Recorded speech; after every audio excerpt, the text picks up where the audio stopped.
औज़ुबिल्लाहिमिनश्शैतानिर्रजीम बिस्मिल्लाहिर्रहमानिर्रहीम। आज का हमारा टॉपिक है effects of external pressure on the rate of evaporation and boiling. कल हम लोगों ने पढ़ा था कि effects of temperature on rate of evaporation and boiling. तो उसमें हमने सीखा था कि temperature is direct proportion to evaporation and boiling. जैसे जैसे आप टेम्परेचर इंक्रीज़ करते जाएंगे आपकी एवोपरेशन भी इंक्रीज़ होगी और आपकी बॉइलिंग भी इंक्रीज़ होगी, रेट ऑफ बॉइलिंग भी। आज हमने रिलेशनशिप पढ़ना है जी एवोपरेशन और बॉइलिंग का एक्सटर्नल प्रेशर से। तो सबसे पहले हम लोग एक्सटर्नल प्रेशर या जिसको आप कह सकते हैं एटमॉस्फेरिक प्रेशर, उसके बारे में सीखते हैं कि एटमॉस्फेरिक प्रेशर होता क्या है। The layer of air around the earth has a weight. A huge layer of air pushes the surface of the earth according to its weight and it is called the atmospheric pressure. अब ये हमारे पास definition हो जाएगी atmospheric pressure की। यहाँ से लेकर आप लोगों ने यहाँ तक इसको याद कर लेना है कि एटमॉस्फेरिक प्रेशर होता क्या है। ये डेफिनेशन आप लोग नोट डाउन कर लें। The layer of air around the earth, हमारी ज़मीन के आगे पीछे जितनी भी हवा की एक तय बनी हुई है, हैज़ अ वेट, इसका एक वज़न है। Huge layer of air pushes the surface of the earth according to its weight. और ये जो हवा की लेयर है, तय है, ये अपने वज़न के मुताबिक हमारी ज़मीन को पुश करती है, धकेलती है। And it is called the atmospheric pressure, और इसे हम लोग कहेंगे एटमॉस्फेरिक प्रेशर।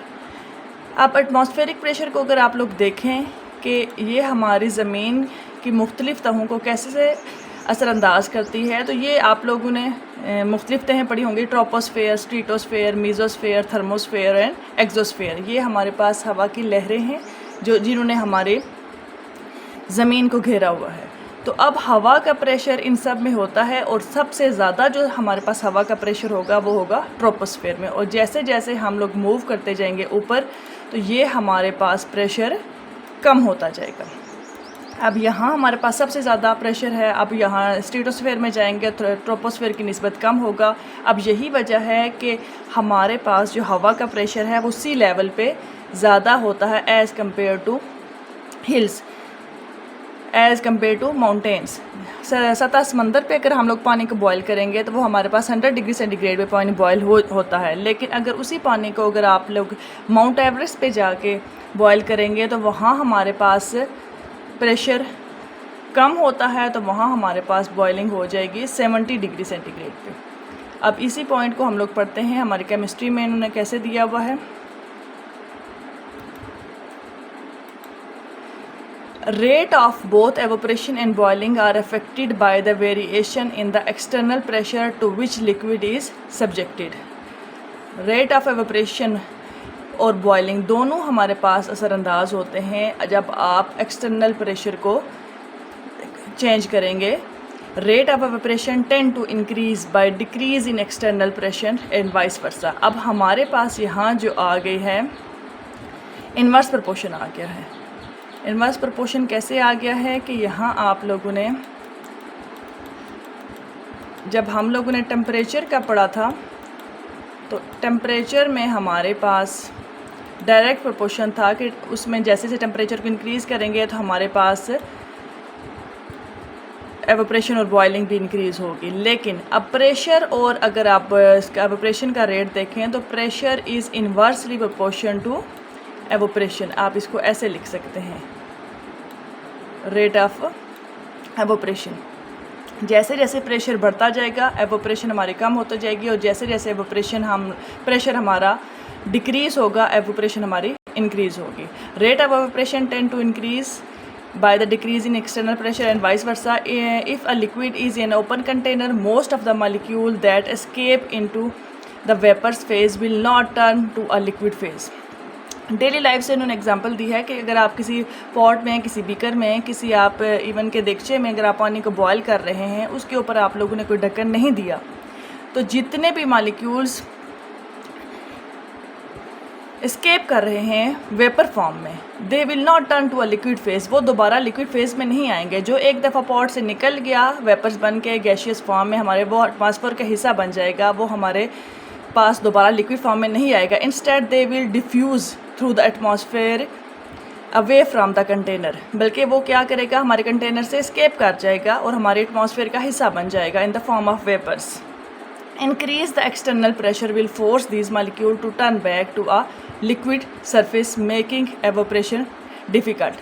अब अगर आप उसका एक्सटर्नल प्रेशर बढ़ा देते हैं, आप उस बीकर के ऊपर, उस देगचे के ऊपर ढक्कन दे देते हैं, तो क्या होगा, जितने मॉलिक्यूल्स हमारे पास स्केप करेंगे वाटर सरफेस से, वो दोबारा जाके ढक्कन के साथ फेस चेंज कर लेंगे और गैशियस फॉर्म से दोबारा वो लिक्विड फॉर्म में आ जाएंगे। और इससे क्या होगा कि इससे हमारे पास एवोपरेशन डिफ़िकल्ट होगी। बेशक आप उसका टेम्परेचर बढ़ा रहे हैं, लेकिन रेट ऑफ एवोपरेशन हमारे पास कम हो रहा है। व्हेन अ लिक्विड बॉयल्स, जब पानी उबलता है, bubbles are form inside the container, तो कंटेनर के अंदर बबल बनते हैं, which then rise to the surface, जो कि फिर दोबारा सतह पे आते हैं। ये आप लोगों ने ऑब्ज़र्व किया होगा कि जब आप पानी को बॉयल करते हैं, आप हीट अप करते हैं, तो आपको कंटेनर के पेंदे में यहाँ आपको बबल्स बनते हुए नज़र आ रहे होते हैं। अब जब आप वाटर को हीट अप करेंगे, यहाँ से आप उसको टेम्परेचर देंगे, तो जिस मॉलिक्यूल की काइनेटिक एनर्जी बढ़ती जाएगी, अब वो मॉलिक्यूल अपने आप को गैस की फॉर्म में चेंज करता जाएगा। अब जैसे यहाँ से वो बबल बनेगा, water molecule turn into gas, और ये मॉलिक्यूल दोबारा इसके यहाँ आएगा सरफेस में, और सरफेस से वो हमारे एटमॉस्फेयर का हिस्सा बन जाएगा। At this stage temperature of a liquid remain constant till the liquid boils over.